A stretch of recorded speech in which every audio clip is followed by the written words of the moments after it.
नमस्कार और स्वागत है। आज हम बात करने वाले हैं हमारी रोजमर्रा की जिंदगी में छिपी हुई केमिस्ट्री के बारे में। जी हाँ, आज का टॉपिक है अम्ल, क्षारक और लवण।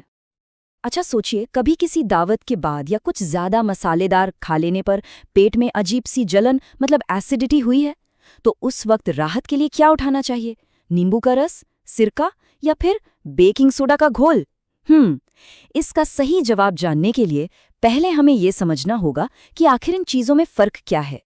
तो चलिए अपनी इस केमिस्ट्री की कहानी के दो मेन कैरेक्टर्स से मिलते हैं, अम्ल यानी एसिड्स और क्षारक जिन्हें हम बेसिस भी कहते हैं।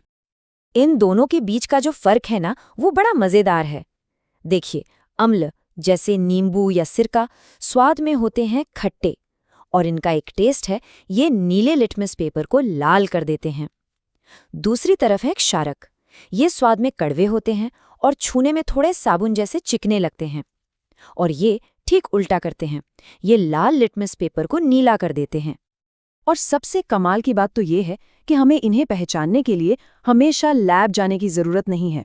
हमारी प्रकृति ने हमें खुद ही कुछ इंडिकेटर्स दिए हैं।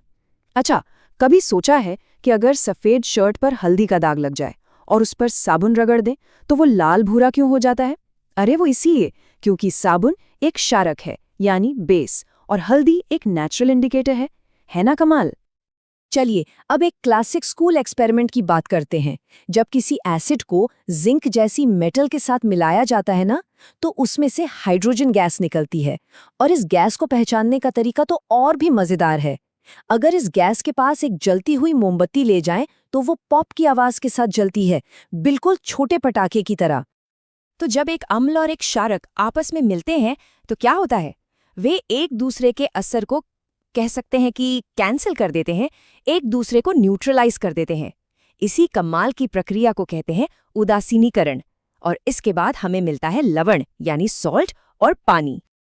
ठीक है, तो अम्ल और क्षारक तो समझ आ गया, पर अब सवाल ये है कि कोई एसिड या बेस कितना ताकतवर है, ये कैसे पता चलेगा? इसके लिए एक बहुत ही काम का पैमाना है। चलिए उसी के बारे में जानते हैं। इस पैमाने का नाम है पीएच स्केल। बड़ा कॉमन नाम है, सुना ही होगा। वैसे क्या कभी सोचा है कि इसमें पी का मतलब क्या है? ये जर्मन शब्द पोटेंस से आया है, जिसका मतलब होता है पावर या शक्ति। तो ये स्केल असल में हमें किसी सॉल्यूशन में हाइड्रोजन आयन की शक्ति के बारे में बताता है। और ये स्केल समझना बहुत ही आसान है। देखिए, अगर किसी चीज का पीएच 7 से कम है तो वो एसिडिक है, अगर ठीक 7 है तो वो न्यूट्रल है, जैसे कि साफ पानी। और अगर पीएच 7 से ज्यादा है तो वो चीज बेसिक या एल्कलाइन मतलब क्षारीय है। सिंपल। चलिए अब इसे हमारी रोज की चीजों से जोड़ते हैं। आपको पता है, हमारे पेट के अंदर जो गैस्ट्रिक जूस होता है उसका पीएच सिर्फ 1.2 के आसपास होता है, मतलब बहुत ज्यादा एसिडिक। नींबू का रस भी करीब 2.2 पर होता है। और दूसरी तरफ मिल्क ऑफ मैग्नीशिया जो एसिडिटी में लेते हैं, उसका पीएच होता है 10, जो कि काफी बेसिक है। तो ये पीएच स्केल सिर्फ केमिस्ट्री की किताबों के लिए नहीं है, इसका हमारी रोज की जिंदगी पर, हमारे शरीर पर और हमारे पर्यावरण पर सीधा असर पड़ता है। तो सवाल ये है कि ये इतना जरूरी क्यों है? देखिए, हमारा शरीर सबसे अच्छी तरह तभी काम करता है जब उसका पीएच 7 से 7.8 के बीच हो। जरा सा भी ऊपर नीचे हुआ तो गड़बड़ हो सकती है। यही नहीं, जब बारिश का पीएच 5.6 से कम हो जाता है तो उसे हम एसिड रेन कहते हैं, जो नदियों के पानी को जहरीला बना देती है। और तो और, हमारे मुंह का पीएच अगर 5.5 से नीचे चला जाए तो दांतों में सड़न शुरू हो जाती है। मतलब हमारे शरीर से लेकर पर्यावरण तक हर जगह पीएच का एक नाजुक बैलेंस बना हुआ है। तो चलिए अब अपने सबसे पहले सवाल पर वापस लौटते हैं। जब एसिडिटी होती है तो पेट में बहुत ज्यादा एसिड बन जाता है। यहीं पर काम आते हैं एंटासिड, जैसे मिल्क ऑफ मैग्नीशिया। ये असल में एक माइल्ड बेस यानी हल्का क्षारक होते हैं। ये पेट में जाते हैं और उस फालतू के एसिड को न्यूट्रलाइज कर देते हैं, और बस हमें राहत मिल जाती है। पता है, प्रकृति भी अपने बचाव के लिए एसिड और बेस का इस्तेमाल करती है। जब मधुमक्खी काटती है तो वो हमारी स्किन में एक एसिड छोड़ जाती है, इसीलिए उस पर बेकिंग सोडा जैसा कोई बेस लगाने से आराम मिलता है। एक और उदाहरण है नेटल नाम के पौधे का, जिसके पत्तों में भी एसिड होता है। और कमाल की बात यह है कि प्रकृति ने उसका इलाज भी ठीक उसके बगल में ही उगाया होता है, डॉग प्लांट, जो कि बेसिक होता है। कितना शानदार है ना? हमने बात की कि जब एसिड और बेस मिलते हैं तो लवण यानी सॉल्ट बनता है। लेकिन रुकिए, जब हम सॉल्ट कहते हैं तो इसका मतलब सिर्फ वो नमक नहीं है जो हम खाने में डालते हैं। केमिस्ट्री की दुनिया में सॉल्ट असल में कंपाउंड्स का एक पूरा का पूरा परिवार है। हमारा टेबल सॉल्ट यानी सोडियम क्लोराइड तो उस परिवार का बस एक कह सकते हैं कि सबसे मशहूर मेंबर है। और ये जानना भी बड़ा दिलचस्प है कि हमारा ये साधारण सा दिखने वाला नमक असल में कई बड़े बड़े इंडस्ट्रियल केमिकल्स के लिए एक रॉ मटेरियल यानी कच्चे माल का काम करता है। लिस्ट में सबसे पहला है सोडियम हाइड्रोक्साइड या NaOH। इसे कास्टिक सोडा भी कहते हैं। ये एक बहुत ही स्ट्रॉन्ग बेस है जिसे नमक के पानी से ही तैयार किया जाता है और इसका इस्तेमाल कहाँ नहीं होता, साबुन, डिटर्जेंट, कागज सब में।